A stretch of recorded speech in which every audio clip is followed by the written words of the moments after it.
Um, Now, a little bit more about David has been asked of us about how we're going to sort of decide with a patient and family. And many of the questions have revolved around matters of sort of tell us more about what the risks of the drug are. Before you answer that, I just want to say one of the risks of the drug that's a unique risk, an unusual risk, is the risk that it may not benefit. And I know that that sounds disturbing, but that gets back to FDA's point that another study is needed to confirm the benefit. That gets back to the points that folks like myself and others had raised, that that's what we wanted done, was one more study to show that this drug actually benefited. Having said that, again, the drug is out there, it's been approved, but that means that you have to engage in a very difficult cognitive exercise of, I might be, in a sense, taking a drug that doesn't benefit. And that's where things get really up. And in my own head, I almost feel this tension.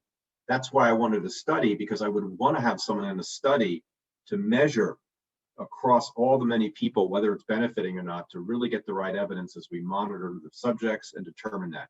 That's not the case. If you take it clinically, it's a sort of clinical trial of one, but we're open to doing that. So uncertainty of benefit, that's one thing you got to get your head around. David, what about the risks of the drug? What's known about the risks? Can you describe more what ARIA is, how you detect it, and if it happens, what happens to a patient who experiences ARIA? So please.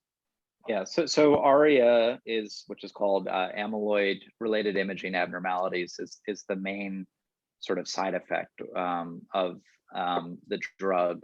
And ARIA actually occurs in patients with Alzheimer's disease who aren't treated with any drug at a very low frequency, which is where there's inflammation around blood vessels, which causes some brain swelling locally, and little tiny bleeds that we call microhemorrhages, which are often asymptomatic, but something that individuals will have, that we'll see actually when we're evaluating someone for Alzheimer's disease in the clinic, again, without exposure to the drug. However, with the drug, there are pretty high rates of people developing some of these inflammatory changes or increases in these little hemorrhages, and sometimes even larger hemorrhages that can occur. The rate by which people developed those findings in the trials, and this is somewhat consistent across these different drugs, although a little bit variable depending on the nature of the drug. It's about 1/3 of people, or slightly higher, develop these kinds of brain changes. Of those people that develop those brain changes, probably less than 1/4 of them have any symptoms at all related to it. So most of the time, 75% of the time, at least in the studies, these were picked up with so-called surveillance MRI scans, where someone had an MRI and it showed evidence of these changes, but the person had no symptoms at all associated with it.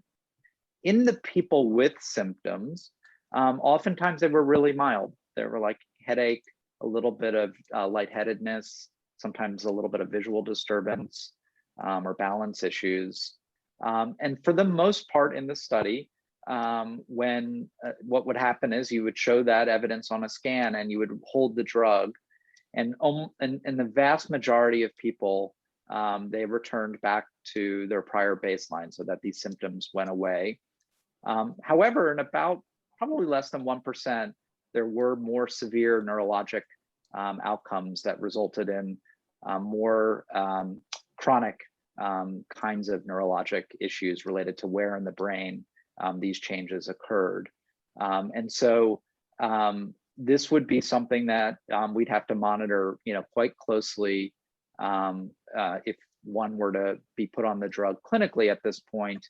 And the FDA has certain recommendations for when you would get MRI scanning to follow this, but it would be something that we would have to keep a close eye on, and can have real neurologic consequences, although also, to be balanced, is something that was reasonably well managed in the study with close surveillance.